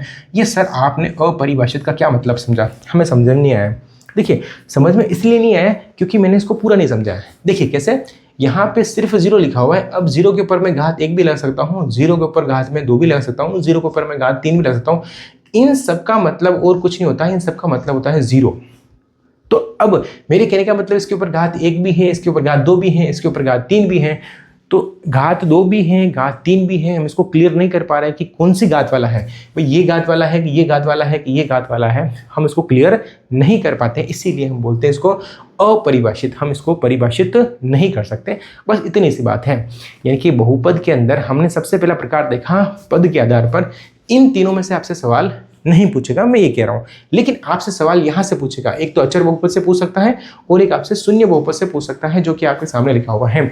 इन दोनों में से एक सवाल आपके पूछने की पूरी संभावना है इस तरह से। अब हम देखते हैं इसका जो दूसरा प्रकार है घात के आधार पर, और यहाँ से आपके 101% 2 या 3 सवाल पूछते ही पूछते हैं और इनमें से तो क्वेश्चन आता ही आता है। तो अब देखते हैं हम घात के आधार पर देखते हैं। तो अब हम देख लेते हैं इसके घात के आधार पर कौन कौन से बहुपद होते हैं, पहले वो देख लेते हैं। घात के आधार पर आपको 3 तरह के पढ़ने हैं, पहले तो एक घात वाला, दूसरा दूसरी घात वाला और तीसरा तीसरी घात वाला। तीसरी घात वाले से 1-2 क्वेश्चन पूछ सकते हैं एग्जाम के अंदर, लेकिन एक घात से और 2 घात से आपके भर के क्वेश्चन पूछेंगे। और हम इस चैप्टर के अंदर यही समझेंगे कि एक घात वाले के अंदर और 2 घात वाले के अंदर क्वेश्चन को 10 सेकंड के अंदर कैसे उड़ाया जाए और कैसे उनके गुणनखंड किए जाए और कैसे उनको सोल्व करेंगे। तो हमारा मेन फोकस ये रहेगा कि जो एक घात वाला है या फिर 2 घात वाला है। 3 घात वाले क्वेश्चन भी हम देखेंगे, पर 3 घात वाले आपके इतने इंपॉर्टेंट नहीं है, फिर भी जो एग्जाम में आए हुए हैं 3 घात वाले के अंदर वो भी हम उनको सोल्व करेंगे और शॉर्टकट मेथड से कैसे सोल्व करेंगे वो भी हम देखेंगे। तो चलिए हम सबसे पहले देखते हैं कि कौन कौन से घात के आधार पर कितने प्रकार होते हैं वो देख लेते हैं। सबसे पहले देखिए, सबसे पहला प्रकार है रेखिक बहुपद। रेखिक बहुपद, इसका नाम पहली बात तो हम बताते हैं रेखिक क्यों बोलते हैं, और इसका जो है वो बोलते हैं एक घात। ऐसा बहुपद जिसके ऊपर सिर्फ एक घात होती है, सिंगल घात होती है, उसे हम बोलते हैं रेखिक बहुपद। ऐसा क्यों बोलते हैं, इसका नाम रेखिक क्यों लगा गया? बाकी का तो हम बोलते हैं द्विघात, फिर बोलते हैं त्रिघात, इसको हम रेखिक क्यों बोलते हैं? देखिए इसका एक सीधा सा कंसेप्ट ये है कि पहले तो एक घात वाले बहुपद लिखते हैं हम। एक घात वाला बहुपद जैसे होता है x प्लस वाई बराबर, या फिर x प्लस वाई लिख दो, n प्लस 3 लिख दो, इस तरह से ये हमारे पास में एक बहुपद है। देखो इसमें चर राशि के ऊपर घात कितनी है? 1 है, यहाँ पे भी कितनी है? 1 है। इस तरह से एक एग्जाम्पल और लिखते हैं, जैसे मैंने लिखा है x प्लस 1, इस तरह से। तो इसके ऊपर भी घात कितनी है? 1 है। हम क्या देख रहे हैं? घात के आधार पर देख रहे हैं। इसका मतलब जो चर राशि है, मेन कंसेप्ट क्या है? जो चर राशि है, चर राशि की जो घात है वो कितनी होनी चाहिए? हमारे पास में 1 होनी चाहिए। उसे हम बोलते हैं एक घात बहुपद या फिर रेखिक बहुपद। अब इसका नाम रेखिक क्यों पड़ा है? वो इसलिए पड़ा है क्योंकि इससे भी बनती है रेखा और इससे भी बनती है रेखा। अब रेखा कैसे बनती है, क्योंकि हम इसको भी पढ़ेंगे, इसके जस्ट बाद में हम पढ़ेंगे, हम इसी को पढ़ेंगे, हम रेखाओं के बारे में ही पढ़ेंगे कि रेखाएं कौन कौन सी होती हैं, कैसे कैसे होती हैं, कैसे कैसे नहीं होती हैं, इनसे रेखाएं कैसे बनती है। और इससे सवाल आपसे एग्जाम में पूछता है। आप पुराने पेपर LDC के उठा के देख लेना। तो यानी कि हम ये पढ़ रहे हैं कि जिसके ऊपर घात 1 होती है उनसे हमेशा ही ग्राफ के अंदर रेखाएं बनती है। वो बनती कैसे है वो हम देखेंगे, सवाल पे आएंगे तब हम देखेंगे। इसका मतलब हमसे ये पूछ रहा है कि जिसके ऊपर घात 1 होती है वो हमेशा ही रेखा के समीकरण होते हैं, इसीलिए इनका नाम भी रखा गया है रेखिक समीकरण। इनसे हमेशा रेखा बनेगी। जो भी एक घात वाला समीकरण है, जो भी एक घात वाला बहुपद है, उनसे हमेशा क्या बनती है? रेखाएं बनती है। इससे भी क्या बन जाएगी? रेखा बन जाएगी। अब हम देखते हैं द्विघात वाले, जिसके ऊपर 2 घात होती हैं, द्विघात बहुपद। हम किसकी बात कर रहे हैं? द्विघात बहुपद की बात कर रहे हैं। अच्छा, द्विघात बहुपद किसे कहते हैं? जिसके ऊपर घात 2 होगी। जैसे यहां से x² n प्लस, जैसे x² n फिर लिखेंगे 2x प्लस 3 लिखा हुआ है, ये एक बहुपद है, इसके ऊपर घात 2 है, तो इसे हम बोलेंगे द्विघात। कैसे? जो सबसे बड़ी घात है, सबसे बड़ी घात 2 है। यहाँ अगर मैंने इसको इस तरह से लिख दिया, इस तरह से y लिख दो, ऐसा ही n प्लस का 3 कर दो। देखो ये भी एक y में बहुपद है, इसकी सबसे बड़ी घात कितनी है हमारे पास में? 2 है। तो ये कौन सा बहुपद हो गया? द्विघात बहुपद हो गया। या फिर मैंने ऐसा लिखा है z² n plus 2zn plus 1, ये भी द्विघात बहुपद हो गया, इस तरह से। या फिर मैंने नॉर्मल ऐसा लिखा है x² प्लस 1, ये भी द्विघात बहुपद है। या फिर मैंने ऐसा नॉर्मल लिखा है कि x², ये भी द्विघात बहुपद है। जब हम इनके बारे में पढ़ेंगे, द्विघात बहुपद के बारे में, इनको डिटेल से पढ़ेंगे अच्छे से। एक बार हम सिर्फ ये समझते हैं कि इन जो बहुपद है इनको किस किस तरह से लिखा हुआ है। हम एक एक टॉपिक को अच्छे से पढ़ेंगे, जैसे कि हम इसका जो अगला टॉपिक है वो है रेखिक बहुपद। इसके क्वेश्चंस कैसे बनते हैं, सवाल में इनको शॉर्टकट से कैसे सोल्व करते हैं, वो भी हम देखेंगे। अब हम बात करते हैं द्विघात के बाद में आता है त्रिघात बहुपद, और यहीं तक आपके सवाल पूछे जाने की पूरी संभावना है। बहुपद, देखिए इस चैप्टर के अंदर जो आपके ये जो चैप्टर है एलजेब्रा, यानी कि बीजीय व्यंजक जो भी हैं, यानी बीजगणित, इसके अंदर आपसे यहाँ से सवाल पूछेगा और यहाँ से, इन दोनों से 100% अच्छे सवाल पूछेगा, 2 या 3 सवाल पूछेगा। लेकिन त्रिघात से भी एक आधा सवाल पूछने के चांस है, तो हम इसको भी अच्छे से पढ़ेंगे। अब देखिए त्रिघात कैसे कहते हैं? जिसके अंदर हाईएस्ट पावर, जो चर राशि है उसकी सबसे बड़ी घात होनी चाहिए 3। कैसे? देखिए यहाँ लिखा हुआ है x cube plus 2x plus 3n plus 2, इस तरह से यहाँ ऐसा लिख दो, इसको बोले ऐसा इस तरह से लिख दो। ये इसके अंदर 3 घात वाला बहुपद हो गया। या फिर y cube n plus 4xn plus, यहाँ लिख सकते हैं y एंड 1, इस तरह से। तो इसके अंदर कितनी घात है? देखिए सबसे बड़ी घात 3 है, सबसे बड़ी घात 3 है, इसका मतलब ये त्रिघात वाला बहुपद हो गया। लेकिन एक चीज़ आप ये भी नोटिस करेंगे, अगर मैंने यहाँ पे एक्स क्यूब लिख दिया, फिर मैंने यहाँ पे एक्स स्क्वायर लिख दिया और फिर मैंने यहाँ पे एक्स लिख दिया एंड प्लस 1 लिख दिया, तो आप ऐसा नहीं कहेंगे कि ये द्विघात है। इसमें सबसे बड़ी घात देखनी है, सबसे बड़ी घात है इसके अंदर 3, तो ये हो गया त्रिघात बहुपद, यानी कि कौन सा बहुपद है? 3 घात वाला बहुपद है, जिसकी सबसे बड़ी घात कितनी है? इसके अंदर 3 है। तो अब हम चलेंगे सबसे पहला टॉपिक जो यहाँ पे है, कौन सा वाला? रेखिक बहुपद, इसके ऊपर हम फोकस करेंगे। उससे पहले यहाँ जो मैंने पढ़ाया है, इससे मैं आपसे 2 सवाल पूछ लेता हूँ, इन दोनों सवालों का आंसर देते हुए हम चलेंगे। देखिए तो पहला सवाल रहा आपकी स्क्रीन पर, तो चलिए आज का दूसरा क्वेश्चन क्या है, क्या लिखा हुआ है, एक बार समीकरण को देख लेते हैं, सवाल को देख लेते हैं, फिर इसका आंसर बताइए मेरे को क्या लिखा हुआ है। अगर आपको इतना समझ में आया है तो हम इसको चेक कर लेते हैं, और ये क्वेश्चन एग्जाम में पूछा हुआ क्वेश्चन है, तो हम देख लेते हैं कि क्या हो सकता है, और ऐसा ही क्वेश्चन एग्जाम में पूछते हैं। क्वेश्चन नंबर दूसरा क्या हमसे कह रहा है कि निम्न में से अचर बहुपद है। देखिए ऑप्शन ए जो हमसे कह रहा है, ए बराबर लिखा हुआ है हमारे पास में 5 लिखा हुआ है, तो ये ए जो है क्या ये अचर बहुपद है? अचर बहुपद है, बिल्कुल है, क्योंकि इसके अंदर x और y तो है ही नहीं, सिर्फ अचर है। अचर का मतलब जिसके अंदर अंकगणित हो, तो ऑप्शन ए भी हो सकता है। ऑप्शन बी क्या लिखा हुआ है मेरे पास में?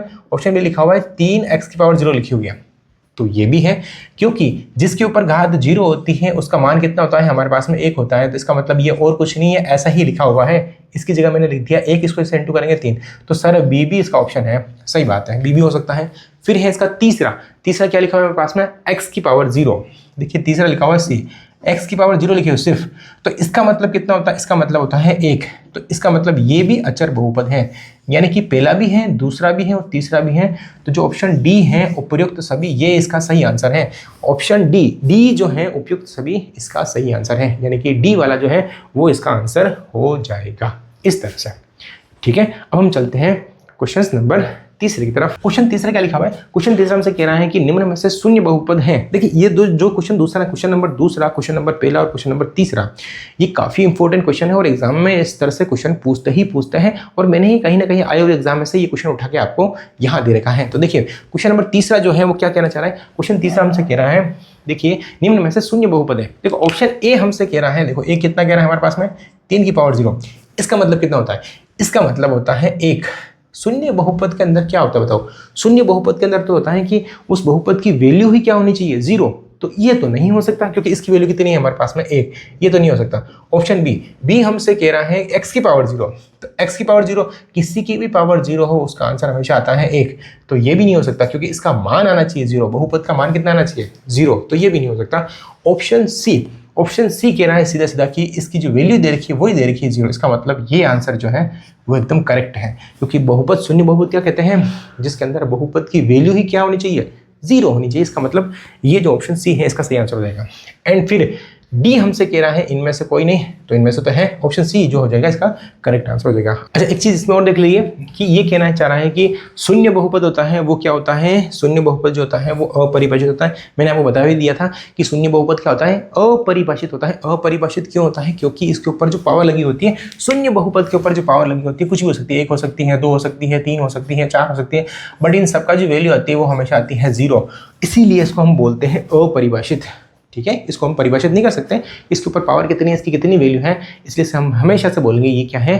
अपरिभाषित बहुपद है। अब हम चलते हैं इसका कंसेप्ट नंबर। तो चलिए अब हम समझ लेते हैं समीकरण और बहुपद में क्या अंतर है। देखिए सबसे पहले हमने देखा था, फर्स्ट ऑफ ऑल सबसे पहले हमने देखा था कि जितने सारे फॉर्मूले हैं उन फॉर्मूलों को कैसे याद करते हैं वो देखा था। दूसरी बार हमने व्यंजक समझा था, व्यंजक और बहुपद, हमने व्यंजक से हम आए थे बहुपद के अंदर। फिर हमने समझा था कि बहुपद कौन कौन से होते हैं। अब बहुपद को सोल्व करने के लिए हमें समीकरण की जरूरत क्यों पड़ती है? कोई सा भी बहुपद हो उसको सोल्व करने के लिए हमेशा उसको किस में कन्वर्ट करना पड़ता है?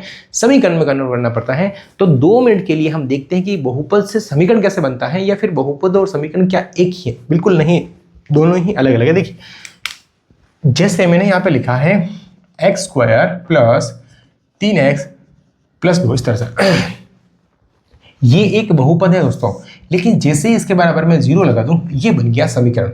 इसका मतलब बहुपद और समीकरण में क्या अंतर है? बहुपद के अंदर सिर्फ एक पक्ष होता है, लेकिन समीकरण के अंदर दायां पक्ष और बायां पक्ष दोनों होता है, यानी लेफ्ट हैंड साइड और राइट हैंड साइड दोनों ही होती हैं। जैसे अगर मैंने कोई एक समीकरण वो लिख दिया x² plus 3x plus 1 and बराबर 1 लिख दिया इस तरह से, ये भी एक प्रकार का समीकरण है। क्यों है? क्योंकि इसके दो पक्ष है, बीच में क्या लग रहा है? इसके अंदर बराबर लग रहा है। इसका मतलब ये भी एक समीकरण है और ये भी एक समीकरण है, ये भी समीकरण है और ये भी क्या है? एक समीकरण है। समीकरण का सीधा सीधा मतलब है आप उसके बराबर में कुछ भी रख दो। जैसे मैंने आपसे कहा है कि x प्लस 1 लिखा हुआ है बराबर मैंने लिख दिया 0, यहाँ लिखा मैंने x प्लस 1 बराबर लिख दिया मैंने 2, तो ये भी समीकरण है, ये भी समीकरण है, ये सारे सारे समीकरण हैं इस तरह से। अब बात ये कि कौन कौन से समीकरण नहीं होते हैं, ये क्वेश्चन भी एग्जाम में पूछा हुआ है, इसलिए मैं थोड़ा सा क्लियर कर दूं कि समीकरण कौन कौन से नहीं होते हैं वो देखते हैं। देखिए सबसे पहला समीकरण, देखिए अगर एग्जाम में आपसे पूछे, ध्यान से समझना, अगर एग्जाम से आपसे पूछे कि ये x प्लस वाई और यहाँ बराबर की जगह ग्रेटर देन लगा दें या फिर इसके बराबर ऐसा लगा दें, दोस्तों ये समीकरण नहीं है। ध्यान समझना, ये समीकरण नहीं है। मैं फिर से कह रहा हूँ क्योंकि एग्जाम के अंदर से कुछ क्वेश्चन पूछा हुआ है, 2018 के अंदर क्वेश्चन पूछा हुआ कि निम्न में से कौन सा समीकरण नहीं है, तो फिर ये क्या चीज़ है? ये जो मैंने लिखी हुई है, अगर ये समीकरण नहीं तो ये फिर क्या है? इसे बोलते हैं असमीका। क्या बोलते हैं? असमीका बोलते हैं, असमीकाएं बोलते हैं, यानी कि जिसके अंदर लगता है ग्रेटर देन लगता है या फिर लेस देन लगता है। इसके अंदर ग्रेटर देन लग रहा है या फिर ऐसा लिखा होता है जैसे x प्लस वाई लिखा हुआ है एंड लेस देन हो जाए इस तरह से, तो ये भी एक असमीका है, ये भी असमीका है, ये भी असमीका, मतलब ये दोनों ही समीकरण नहीं है। अगली बात, फिर अगर आपसे एग्जाम के अंदर क्वेश्चन पूछे इस तरह से, कैसे? ये लिखा हुआ है 5 प्लस 4 बराबर 9, ये समीकरण नहीं है, ये भी समीकरण नहीं है, ये ध्यान रखना। ये समीकरण क्यों है? ये समीकरण क्यों नहीं है? क्योंकि इसके अंदर चर राशि नहीं है, ये इनके अचर अचर ही हैं। इसका मतलब ये भी समीकरण नहीं है। समीकरण के अंदर हम कोई ना कोई मान रखते हैं और फिर उसका मान निकालते हैं, तो ये भी आपके समीकरण नहीं है। हम फिर चलते हैं आगे की तरफ, ध्यान समझना, ये समीकरण नहीं है, ये असमीका है, ये समीकरण नहीं है। और एक और होता है जो समीकरण नहीं होता है, वो ऐसा, देखिए जैसे मैंने यहाँ पे लिखा है a प्लस बी का होल स्क्वायर लिखा है और सामने अभी मैंने बताया था a square plus 2ab plus B square, इस तरह से लिखा है। ये भी समीकरण नहीं है, ये सर्व समीका है। ये क्या बोलते हैं इसको? सर्व समीका बोलते हैं इसको। ध्यान रखना, जितने सारे फॉर्मूले हैं वो सारे सारे सर्व समीका हैं, तो ये भी समीकरण नहीं है। तो समीकरण फिर कौन सा है? नॉर्मली जिसके अंदर एक चर होना चाहिए और सामने बराबर कुछ ना कुछ होना चाहिए, कोई संख्यात्मक मान होना चाहिए इस तरह से, तो ये सारे सारे चर हैं इस तरह से, ये सारे सारे समीकरण हैं। इस तरह के समीकरण नहीं हो, अगर इसके अंदर चिन्ह ऐसा लग रहा है बराबर के अलावा तो भी ये नहीं है, अगर इसके अंदर x y नहीं है तब भी नहीं है, अगर ये इस तरह से बराबर भी लग रहा है और a और b लिखे हुए इस तरह से, जो जितने सारे फॉर्मूले हैं वो समीकरण नहीं होते, वो सर्व समीका होते हैं, ये ध्यान रखना अपने को। ठीक है, अब हम चलते हैं कंसेप्ट के ऊपर। तो चलिए अब हम देख लेते हैं रेखिक समीकरण। एक बार इसको ध्यान से समझेंगे कि रेखिक समीकरण क्या है और फिर हम इसके क्वेश्चन सोल्व करेंगे। देखिए रेखिक समीकरण नाम से स्पष्ट है, ऐसे समीकरण जिससे हमेशा बनेगी रेखाएं। जिन समीकरणों से रेखाएं बनती हैं उसे हम बोलते हैं रेखिक समीकरण। सर रेखाएं कैसे बनेगी पहले वो देखते थे, तो एक बार इसका नाम समझते हैं और फिर इनसे रेखाएं कौन कौन सी बनेगी वो देखते हैं। ध्यान से समझेंगे क्योंकि ये कंसेप्ट बेस्ड है और यहां से क्वेश्चन पूछेगा ही पूछेगा, ये मेरे से लिख के ले लो तुम। देखिए तो क्या लिखा हुआ है, सबसे पहले देखिए कि रेखिक समीकरण युग्म, वो भी दो चर वाले। तो पहले इसका कंसेप्ट समझो। देखो रेखिक क्यों बोलते हैं? रेखिक का मतलब ये है कि जिनके ऊपर घात एक होगी। अच्छा एक होगी सर, ऐसा कहना चाह रहे हो क्या? इसका मतलब आप यूं कहना चाह रहे हो सर कि या तो उसके अंदर x होगा या फिर सर उसके अंदर y होगा, लेकिन यहाँ तो लिखा हुआ है रेखिक समीकरण दो चरों वाले, चर इसके अंदर होने चाहिए दो। अच्छा आप सर ऐसा कह रहे हो कि इसके अंदर एक तो होगा x और दूसरा होना चाहिए y, इस तरह से, और हम कह रहे हैं कि रेखिक है। रेखिक का मतलब इसके ऊपर भी घात एक होगी और इसके ऊपर भी घात एक होगी। सर इतना हमें समझ में आया, एक बार ध्यान से। सर आप कह रहे हो कि रेखिक मतलब जो भी चर होंगे उनके ऊपर घात दो होगी। रेखिक समीकरण वो भी दो चर वाला है, यानी इसके अंदर एक तो होगा s और सॉरी इसके अंदर होगा एक तो x और दूसरा होगा y। जरूरी नहीं और x और y हो, इसके अंदर s और t भी हो सकता है, y और z भी हो सकता है, ऐसा हो सकता है। लेकिन मोस्टली आपसे सवाल यहाँ से पूछेगा, ये वाला हो सकता है या फिर ये वाला हो सकता है। ठीक है, पर इसने एक चीज़ और लिखी है, सर समीकरण है, रेखिक समीकरण है, बहुपद की बात नहीं कर रहे हैं, समीकरण। इसका मतलब सर इसमें बराबर भी होगा और बराबर में कुछ इधर भी होगा और बराबर के कुछ इधर भी होगा। सर आप ये कहना चाह रहे हो कि इनके बीच में एक तो होगा प्लस या फिर होगा माइनस और इसके बराबर कुछ ना कुछ हो सकता है, जैसे हम मान सकते हैं, जैसे मान लो 4 इस तरह से। तो इस तरह से क्या होगा बताओ? रेखिक समीकरण होगा। लेकिन एक चीज़ और लिखी हुई है, रेखिक समीकरण युग्म लिखा हुआ है। सर ये जो समीकरण लिखा हुआ है ऐसा कैसा एक समीकरण और होगा? ध्यान से, ऐसा कैसा समीकरण और होगा, इसका मतलब सर एक समीकरण और होगा, x y एंड या सामने कुछ भी लिखा हो सकता है इस तरह से। तो सर ये दोनों समीकरण फिर एक जैसे होंगे? जी नहीं, दोनों समीकरण एक जैसे हो सकते हैं, नहीं भी हो सकते हैं। तो सर हम इसको कैसे पहचानेंगे? देखिए, इस x को हम जिससे भी गुणा करेंगे, जैसे मान लो मैंने यहाँ से 4 से गुणा करा, यहाँ मैं जिससे भी गुणा करूंगा, मान लो मैं 6 से कर रहा हूँ, इस y को जिससे भी गुणा करूंगा, मान लो 2 से कर रहा हूँ या फिर मान लो 3 से कर रहा हूँ, इस तरह से। अब ये एक पूरा रैखिक समीकरण बन गया है और ये भी एक पूरा रैखिक समीकरण बन गया है इस तरह से।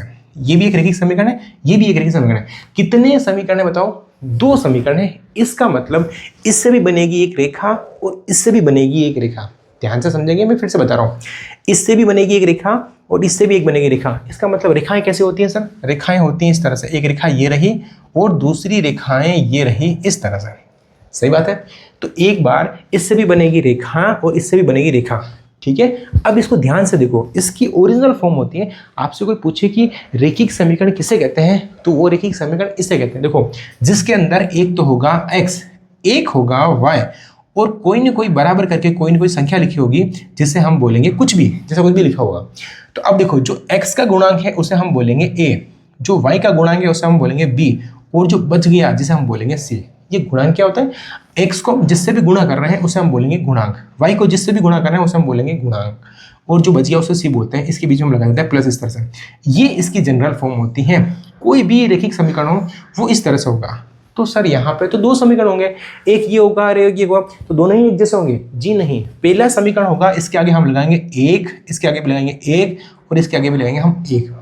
और दूसरा होगा उसे हम बोलेंगे a2x, फिर लिखेंगे b2 या y पे लगेगा, सॉरी b पे लगेगा ऐसा y, एंड तीसरा होगा उसे हम बोलेंगे c2 इस तरह से।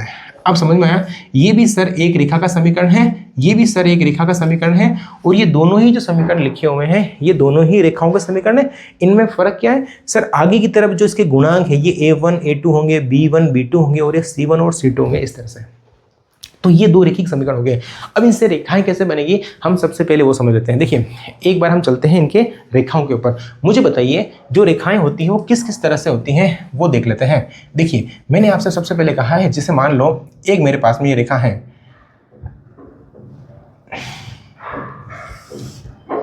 ये इस तरह से, एक रेखा ये है और एक रेखा ये है इस तरह से। इस रेखा का क्या नाम है भाई? एक रेखा ऐसे जा रही है, एक रेखा से जा रही है। ईमानदारी से बताओ, इस रेखा, ये जो रेखा दिख रही है ये कितने बिंदुओं पर काट रही है? सर ये सिर्फ एक बिंदु पर काट रही है, तो इसीलिए इसका नाम बोलते हैं प्रतिच्छेदित रेखा। यानी कि ये एक प्रति यानी एक दूसरे को, प्रति यानी एक दूसरे को छेदित करती हैं, काटती हैं। इसका मतलब इसका नाम हो गया प्रतिच्छेदित रेखा। ध्यान समझेंगे इसको एक बार, प्रतिच्छेदित रेखाएं, प्रतिच्छेदित रेखाएं इस तरह से, ठीक। अच्छा सर, अगर ऐसा हो गया तो जैसे एक रेखा ये जा रही हो इस तरह से और एक रेखा इस तरह से जा रही हो, ये नहीं काट रही हो, फिर ऐसा भी तो हो सकता है जब ये नहीं काट रहे हो, एक रेखा यूं जा रही है और एक रेखा यूं जा रही है, तो इनको कौन सी रेखाएं बोलते हैं? देखो, रेल की पटरी जैसे एक लाइन के ऊपर दूसरी लाइन आ रही है, इसका मतलब इसे बोलेंगे समांतर रेखाएं। समांतर रेखाएं, रेखाएं। सर आप 2 ही लाइनें क्यों बना रहे हो? क्योंकि समीकरण भी कितने हैं हमारे पास में? 2 है, तो लाइन भी कितनी बनाएंगे हम? 2। सर ऐसा भी हो सकता है क्या? कौन सा? कि सर एक रेखा ये जा रही हो इस तरह से और इसी रेखा के ऊपर देखो ये दोनों रेखाएं अलग अलग दिशा में जा रही है, ये दोनों एक ही दिशा में जा रही है। सर ऐसा हो सकता है क्या ये दोनों रेखाएं एक दूसरे के ऊपर आ जाए? ऐसा है, ये इसी के ऊपर दूसरी रेखा जाए जिस तरह से, तो इसे हम बोलते हैं समपाती रेखाएं। कौन सी रेखा बोलते हैं? समपाती रेखाएं, ठीक है। देखिए ध्यान से, इसे बोलते हैं इंटरसेक्ट लाइन, ये पैरेलल लाइन और ये कोइंसिडेंट लाइन इस तरह से। यानी कि पहली जो रेखाएं हैं वो प्रतिच्छेदित रेखाएं हैं, दूसरी जो रेखाएं हैं वो समांतर रेखाएं हैं और तीसरी जो रेखाएं हैं वो समपाती रेखाएं हैं इस तरह से। अब ये तो हमने डायग्राम से बना लिया सर, कि हमें पता चल गया कि ये दोनों जो रेखाएं हैं वो एक दूसरे को काट रही है, इसीलिए इसको प्रतिच्छेद बोलते हैं। ये दोनों एक जैसी है, इसीलिए समांतर रेखाएं बोलते हैं। ये एक के ऊपर दूसरी आ रही है, इसीलिए हम इसको समपाती रेखाएं बोलते हैं। पर सर हमें कैसे पता चलेगा? समीकरण से। इन समीकरण को देख के हमें कैसे पता चलेगा कि ये प्रतिच्छेदित रेखाएं हैं या फिर ये समांतर रेखाएं हैं या फिर ये क्या है? समपाती रेखाएं हैं। हम इसको विदिन 5 सेकंड के अंदर इन समीकरणों को देख के बता सकते हैं कि ये जो रेखाएं हैं वो समांतर हैं, समपाती हैं या फिर प्रतिच्छेदित हैं। तो अब कैसे पता चलेगा वो देखते हैं। मैं आपके सामने कुछ एग्जांपल लिख रहा हूँ और आप एग्जांपल देख के बता सकते हैं कि ये जो रेखाएं समांतर हैं, समपाती हैं या प्रतिच्छेदित हैं या समपाती हैं। देखिए कैसे, मैंने आपके सामने कुछ समीकरण लिखा है इस तरह से। जैसे मैं समीकरण लिख रहा हूँ, यहाँ पे मैंने लिखा है, जैसे यहाँ पे मैंने लिखा है 2x + 3y एंड बराबर मैंने लिखा है 5 और इसके नीचे एक समीकरण मैंने लिखा है 3x प्लस 4y एंड बराबर मैंने लिख दिया 7 इस तरह से। अब ये दोनों रेखाएं क्या है, प्रतिच्छेदित है। अब कैसे पता चला वो एक बार हम देखते हैं। पहले इसका एग्जांपल लिखते हैं।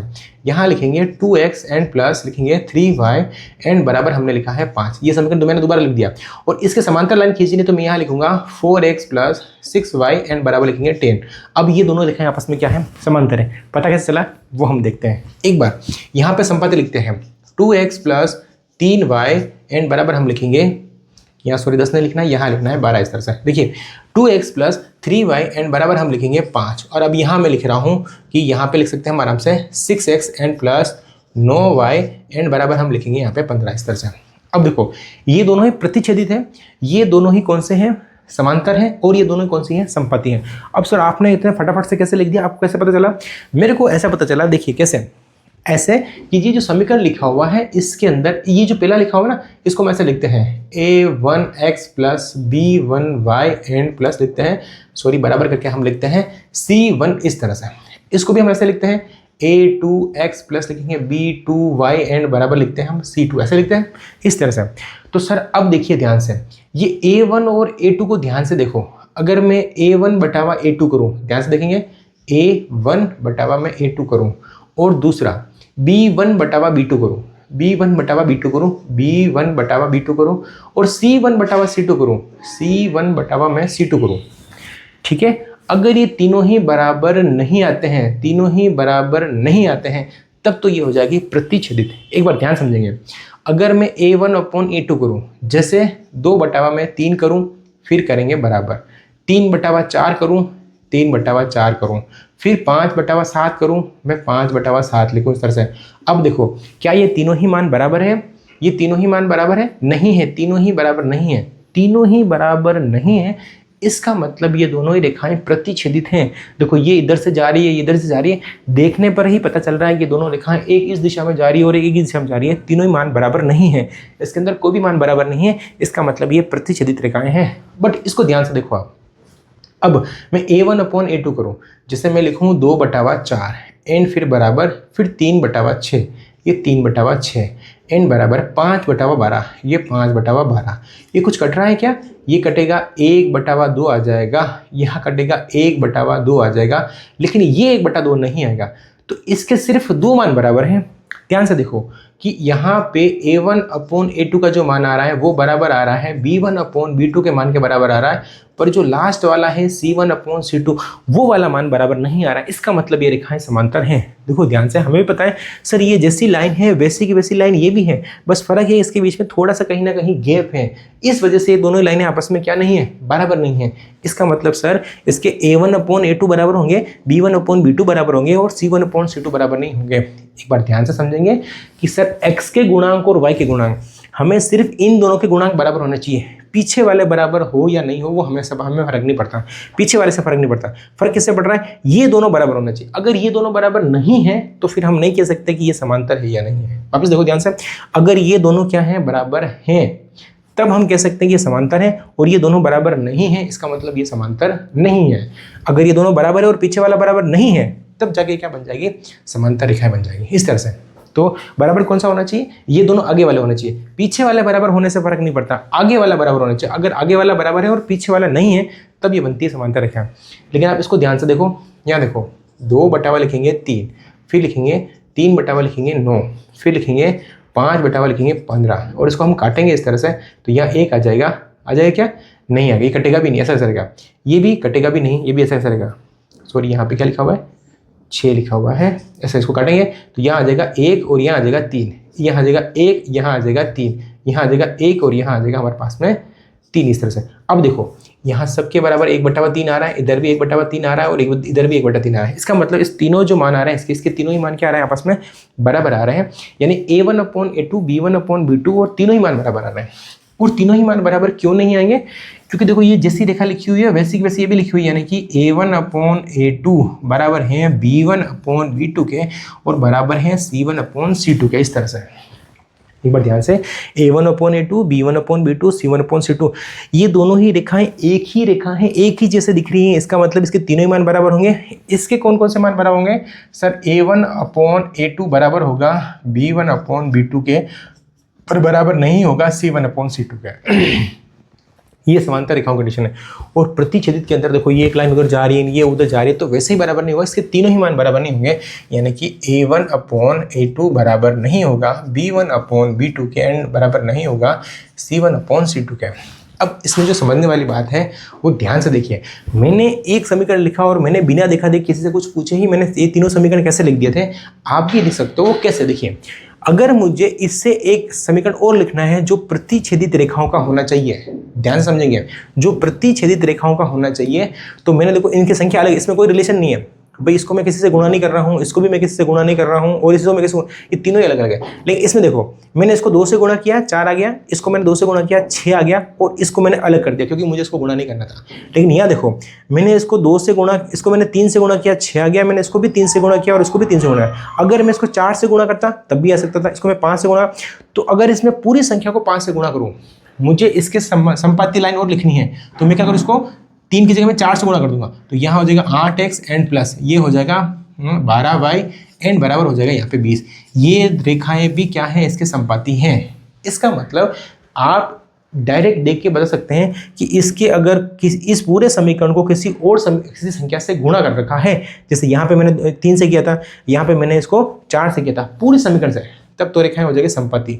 लेकिन सिर्फ आप 2 संख्याओं से करो। देखो, यहाँ से मैंने 2 से कर रखा है और तीसरे को नहीं कर रखा है। मैं चाहता था उसको यहाँ पे 3 से करता तो कितना लिखता, 6x एन प्लस लिखता, 9y और पीछे में लिख देता 7 इस तरह से। तो ये तीसरा वाला मान से मैं अगर गुणा नहीं करूँ, कैसे, 2 को इससे गुणा करें, सॉरी 3 से करेंगे तो ये 6 आ जाएगा, 3 को इससे करेंगे तो 9 आ जाएगा, और इसको मैंने गुणा नहीं किया है क्योंकि मुझे तीसरा वाला मान बराबर नहीं करना है इस वजह से। और इसमें आप तीनों संख्या उलट पुलट करके लिख दो, तो ये संख्या कौन सी हो जाएगी, प्रतिच्छेदित, ये कौन सी हो जाएगी, समांतर, और ये कौन सी हो जाएगी, संपाती। अब इसके साथ में एक कंसेप्ट आपको और याद रखना है और फिर हम चलेंगे इसके क्वेश्चंस की तरफ। देखिए, कंसेप्ट क्या है वो समझते हैं। कंसेप्ट ये है कि अगर जो रेखाएं, ध्यान समझेंगे, हम बात कर रहे हैं संगत की और असंगत की, अगर यहीं से आप समझोगे तो समझ में आएगा, बाकी नहीं आएगा। संगत और बात करते हैं असंगत की। देखिए, संगत रेखाएं कौन कौन सी होती हैं और असंगत रेखाएं कौन कौन सी होती हैं वो हम देखते हैं। संगत का मतलब क्या होता है, जैसे समझिए किस चीज़ को, कि अगर कोई रेखाएं आए और मिली, ध्यान समझेंगे, ये रेखा इस तरह से जा रही है और ये इस तरह से जा रही है, ये दोनों रेखाएं मिली, कितनी बार मिली, सिर्फ एक बार मिली। भाई मिली तो सही ना, मिली है, कितनी बार मिली, एक बार। इसका मतलब अगर मैं इन दोनों समीकरणों को सोल्व करूं और इसका हल आएगा एक हल आएगा, कितना हल आएगा, एक हल आएगा, एक हल आएगा, जिसे हम बोलते हैं अद्वितीय हल। क्या बोलते हैं, अद्वितीय हल बोलते हैं। एक बार ध्यान से समझेंगे वापस से कि इसे हम बोलते हैं अद्वितीय हल। अद्वितीय हल का मतलब क्या होता है, जिसका सिर्फ एक हल हो, कोई दूसरा हल नहीं हो। जैसे हम बोलते हैं कि धरती अद्वितीय है, आसमान अद्वितीय है, चांद तारे, तारे तो बहुत सारे हैं, लेकिन सूरज अद्वितीय है क्योंकि कोई दूसरा नहीं है, सूरज जैसा कोई दूसरा नहीं है, हम ऐसा बोलते हैं। इसका मतलब इसका आंसर सिर्फ एक आएगा। एक का मतलब एक संख्या नहीं आएगी, मतलब एक तरह के आंसर आएगा, वो कुछ भी आ सकता है, मतलब आंसर सिर्फ एक आएगा, इस तरह से, ठीक है। तो इसका हल क्या हो गया, अद्वितीय हो गया, दूसरा हल नहीं होता। इसका देखो, ये दोनों कहीं मिलती नहीं है, रेल की पटरी जैसे चलती हैं, कहीं मिलेगी नहीं। अगर कहीं नहीं मिलेगी, तुम खुद सोच कर देखो, अगर दो रेखाएं कहीं नहीं मिलेगी तो फिर उसका हल कैसा निकलेगा। जब कोई रेखाएं मिली नहीं तो उसका हल नहीं निकलेगा। इसका मतलब ये दोनों रेखाएं नहीं मिली तो इसका कोई हल नहीं होगा, कोई हल नहीं होगा, कोई हल नहीं होगा, इसका कोई हल नहीं होगा और ये कभी मिलेगी भी नहीं।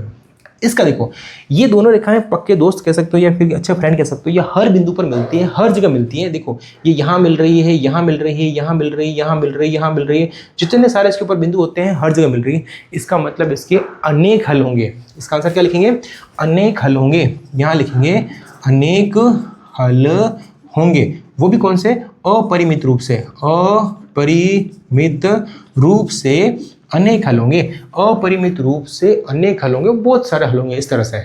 अब हम बात कर रहे थे संगत या फिर असंगत की। संगत किसे कहते हैं और असंगत किसे कहते हैं, हम इसकी बात कर रहे थे। तो संगत का मतलब तो ये हो गया कि जो रेखाएं मिलती हो, जहाँ पर भी आपको मिलती हुई दिख रही हैं वो हो जाएगी आपके संगत रेखाएं, और जहाँ पर भी आपको मिलती हुई नहीं दिख रही है वो हो जाएगी असंगत रेखाएं। तो बताइए, ये रेखाएं मिल रही है क्या, बिल्कुल मिल रही है सर, एक बार मिल रही है, इसका मतलब ये रेखाएं कौन सी है, संगत है सर। और जो रेखाएं नहीं मिल रही हैं, जैसे ये रेखाएं कभी मिलेगी नहीं ज़िंदगी में, क्योंकि समांतर रेखाएं ऐसे समांतर चल जाएगी, मिलेगी नहीं, इसका मतलब ये असंगत है। ये क्या हो जाएगी? असंगत हो जाएगी। और ये बताओ, ये रेखाएं तो सर हर बिंदु पर मिल रही है, इसीलिए इसका आंसर हो जाएगा संगत। और ये रेखाएं हो जाएगी हमारे पास में संगत रेखाएं, और इसे हम बोलेंगे संगत रेखा है। अब इसके जो क्वेश्चंस हैं, क्वेश्चन कैसे सोल्व करेंगे वो हम देखेंगे इसके अगली वाली क्लास के अंदर। अगर आपको वीडियो समझ में आती है तो वीडियो को लाइक जरूर करें और कमेंट करके मुझे बताएं कि इसके अंदर आपको क्या चीज़ समझ में नहीं आई, या फिर आपको समझ में आए तो एक बार वीडियो को लाइक जरूर करें, और जो हमारा YouTube चैनल है इसको सब्सक्राइब जरूर करें। हम मिलते हैं अगले वीडियो के अंदर, तब तक के लिए नमस्कार, जय हिंद, जय भारत।